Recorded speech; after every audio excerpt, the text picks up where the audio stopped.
Hey, what's up, guys? So, I just wanted to make a quick recap video on the whole 30-day vocabulary challenge that I just finished this past Saturday. Just want to talk about just some obvious things and my thoughts on it and just the experience of doing it, and just, maybe tell you about what I think I want to make my practice routine like going forward for the time being. So it's not going to take too long, but, it was pretty much, I guess, what you would expect, in terms of the good things about it. I definitely learned a lot of vocabulary. I mean, I guess that was the whole point of it. But, like I said in the first video when I announced this challenge, I do a lot of full solo transcriptions too, and I'm still going to continue to do that. I have one that I've actually started working on before this challenge, and I kind of want to finish it now. But, that stuff is still great too. At the end of the day, I think that the most important thing about transcribing anything is ear training. At the end of the day, it's nice to get like tangible licks and ideas, or even just harmonic concepts or specific rhythms or anything that, just like the things I talked about in these challenges in these days. It's nice to get like specific tangible things into your playing, and that is going to be a big benefit out of it. But I think the most important thing about transcribing is training your ears, and just, if you never played any of those things verbatim ever, it would still be beneficial to you. And that's one of those things that's kind of hard to pinpoint exactly how transcribing helps, but I think it does. And the other thing is, everybody has their own process too. If what works for one person may not work for another, and what certain people like to focus on in terms of what actually helps them progress may not be that helpful for the next person. So it's good to kind of take different people's pieces of advice and try things that interest you, and see what works for you, see what you like, and discard where maybe don't use as much of the stuff that doesn't resonate with you. And for me, one of the reasons why I really like transcribing a lot, which I probably said on one of the days at least, is, I oftentimes when I transcribe, I have what I call these like aha moments, because to me, I like to get very analytical sometimes about the music theory, and the places where you can typically get very analytical is when you're talking about harmony. I love good, sophisticated harmony, but, I also would consider myself a rhythm guy primarily, but it's easy to get caught up in the harmony. But, as far as different harmonic concepts go, it's not like you're always, learning, new theory, in my opinion. A lot of, the majority of the theory that I've known since, maybe the first year or two into my own musical study. But I always say that it's constant refinement of how you interpret the theory, and just seeing new connections and just different things of what you can do with it. And that's almost, to me, the beauty of transcribing, because a lot of times, I'll transcribe something, it can be a Coltrane thing, for example. Why not? Because everybody thinks Coltrane is a genius. And you'll see what his lines are, or the notes specifically, in relationship to what the chords are. And at least this is the experience I have. When I do that, I'm like, wow. It's not like what he's doing is necessarily so complicated or hard to understand. To a degree it might be if it's something that's new to you. But in terms of the harmony, or just, there's no choices and stuff, it's really quite clear, at least to me, when I transcribe this stuff. And it's almost like I said, I have these aha moments where it's like, wow, this is so obvious. Why haven't I seen this? Or why haven't I thought to do this before myself? And I think that goes for all styles of music. Like I say, it's amazing to me.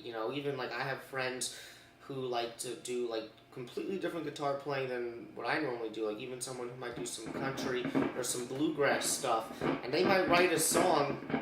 Oh no, they might write a song, like a country song or something, or bluegrass, just using very basic beginner open position guitar chords. Things that all guitar players should be able to do and obviously know.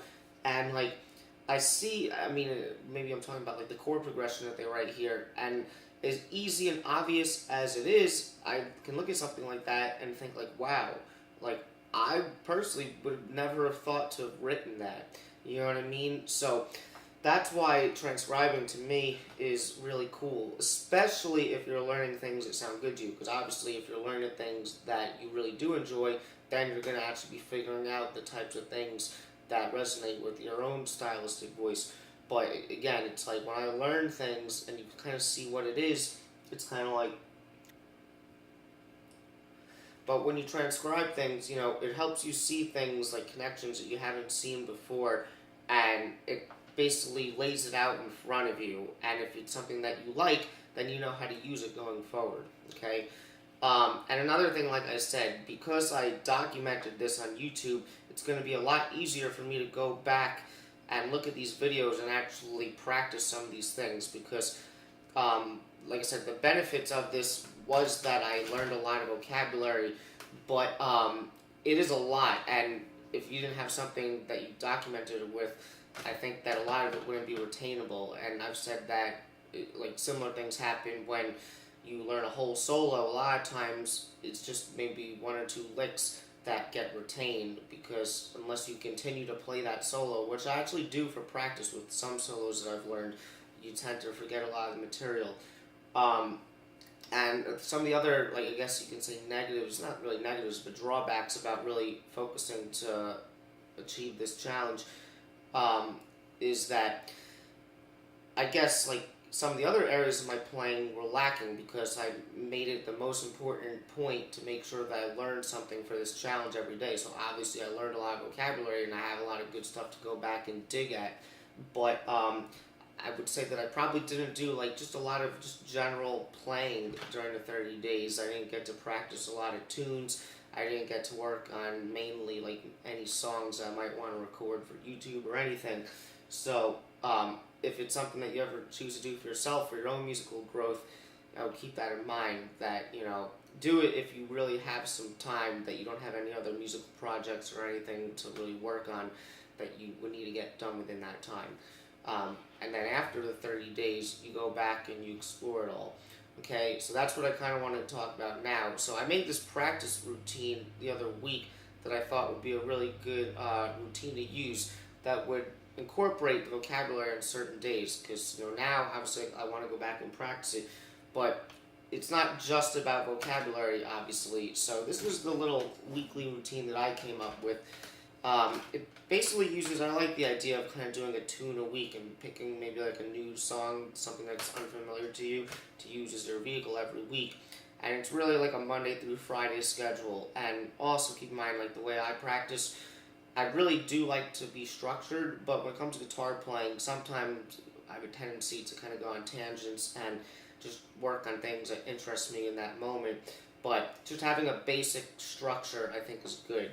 So, keeping with the tune a week thing, Monday I have basic scale exercises, and also going to be working with a lot of the George Van Epps exercises from his books that I like a lot.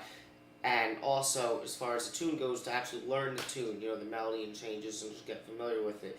And to me, when I say scale exercises, because again, this is a very loose structure, that means taking anything through a scale. So even if I did something like an exercise where I kind of played the diatonic arpeggios through a scale, like say you get something like C major, like something like that. Even though those are arpeggios, and that could be classified as an arpeggio exercise as well, to me that's a scale exercise, because it's taking something through a scale.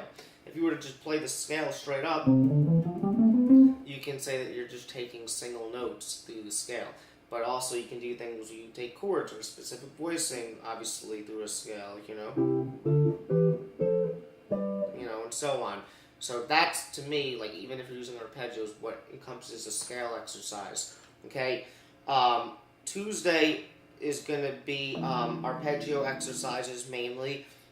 So that might be more things where I take like one type of arpeggio at a time, like a major 7, for example, and I might take it through the circle of fourths, doing things like that, and doing them with all different kinds of arpeggios just to get fluent with them, and to be able to, by doing them with the circle of fourths, I like to stay in one position so I get familiar with playing that arpeggio in any position, basically. And also, as far as the tune goes, I'm going to basically practice, and this is something again that you should do in a practice scenario, not necessarily in a real life playing scenario. Practice outlining changes with smooth contour, and as you go from chord to chord, going up depending on where the contour is, like up to the next available note and things like that. That's a really good thing to be able to do with any tune as a vehicle. Okay, so basically Tuesday is all different types of arpeggio work.